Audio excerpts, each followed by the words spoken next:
John, kumusta?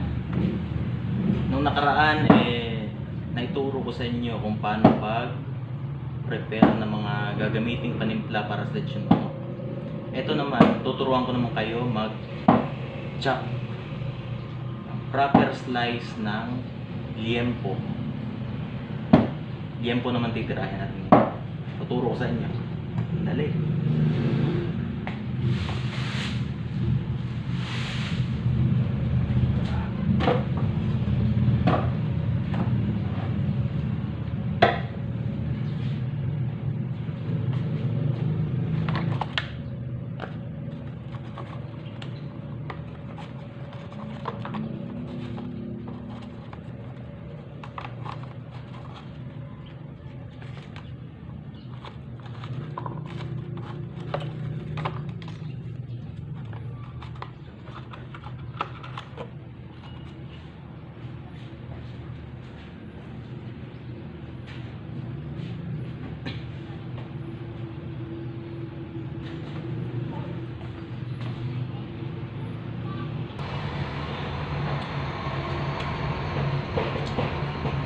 Ito kasi mga kalechon, kung pansin nyo, ako lang nag-i-slice nito. Binibili ko to sa palengke ng buo-buo para makamura. Kasi kung bibili ka sa palengke ng mga slice na medyo mataas ang presyo, tapos minsan hindi ba pare-parehas yung cut. Hindi katulad nito, bibili ka ng isang buong ganito, tansyado mo kung ilang grams yung kailangan mong gamitin na hindi ka malulugi. Kasi yun naman talaga yung mga kailangan natin sa negosyo, kailangan natin hindi malugi. Kaya suggestion ko sa inyo, kung sakaling gagamit din kayo ng liempo, magtitinda kayo ng liempo, mas mabuting kayo na rin yung bumili ng isang buong ganito at kayo na rin mag-slice. Actually, madali lang naman mag-slice na ito.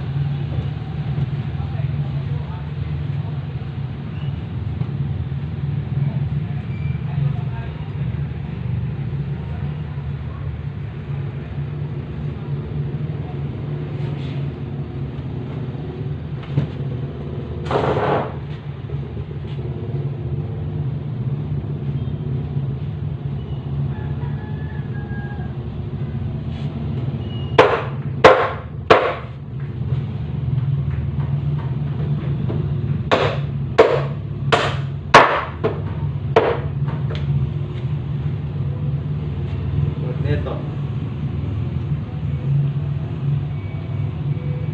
500 grams.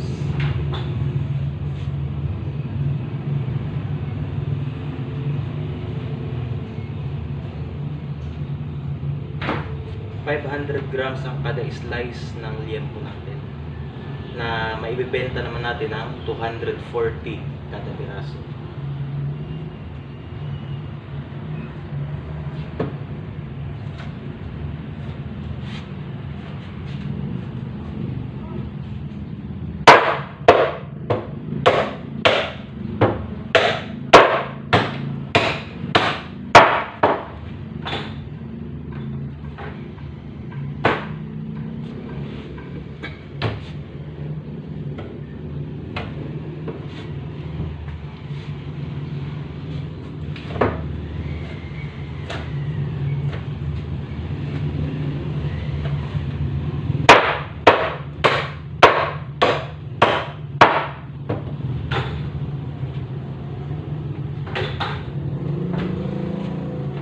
Okay lang naman din na medyo sumobra yung timbang nyo, mga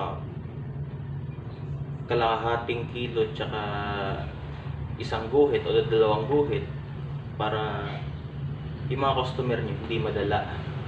Nakakapili sila na medyo malaki-laki. Yun yung gusto ng mga customer, nakakapili sila.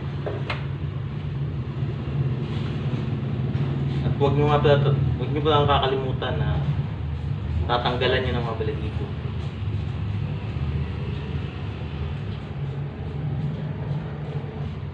Kasi pag di nyo tinanggal ng balahibo, baka mamaya pagkagat ng customer sa balat ng liempo nyo, eh magkasabit-sabit naman doon sa dila niya yung mga balahibo. Isa rin yun na madadala mga customer nyo. Kaya mas mabuti na ahitan nyo.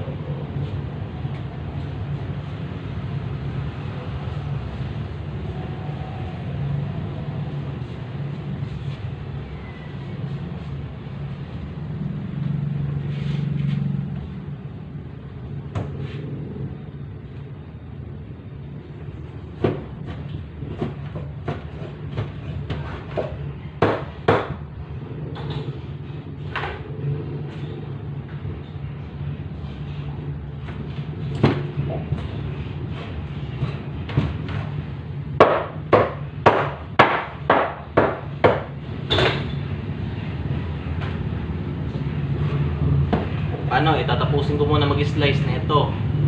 Tapos mamaya pagkatapos ko nito hugasan lahat, ituturo ko naman sa inyo paano pagtitimpla.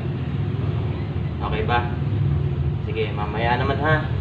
Maraming salamat.